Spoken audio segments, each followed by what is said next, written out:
নিজের বাড়ি ছেড়ে এখানে আসবে শুধুমাত্র তোর জন্য, তাহলে সে কি কোনো সম্মান ডিজার্ভ করে না? সে তো তোর ভালোবাসা চায়।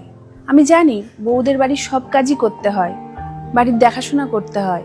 শোন বাবু, আমি তো আর সারা জীবন তোর সাথে থাকতে পারবো না, তোকে তোর লাইফ পার্টনারের সাথে সারা জীবনই কাটাতে হবে। আমি চাই তুই কাজের সাথে সাথে তাকে ভালোবাসা আর সম্মান দিবি। ব্যাস এই কারণেই আমি তোকে এই কথাগুলো বলেছিলাম। তাছাড়া আমি চাইনি তোকে কষ্ট দিয়ে কথা বলতে। বউরা সবসময় চায় হাজবেন্ডের খেয়াল রাখতে, সুখে দুঃখে তার পাশে থাকতে। যখন হাজবেন্ডের কখনো কোনো কষ্ট হয় না, তখন সেই কষ্টটা বউরা সেটা নিজের উপর নিয়ে নেয়। সে সবসময় এটাই চায় যে তার হাজবেন্ড কখনো কোনো রকম কোনো কষ্ট না পায়। বাবু, তুই কখনো এরকম কথা বলবি না। যখনই তুই কোনো মেয়ের ব্যাপারে এরকম কথা বলিস না, আমার খুব কষ্ট হয়। যে কাজ ঘরের বউরা করতে পারবে, সেই কাজ বাড়ির কাজের মেয়ে কখনোই করতে পারবে না। কেননা প্রত্যেকটা মানুষের দায়িত্ব আলাদা আলাদা হয়। ব্যাস, আমি তোকে এইটুকুই বোঝাতে চাই। ঠিক আছে মা, আমি সব বুঝতে পেরেছি।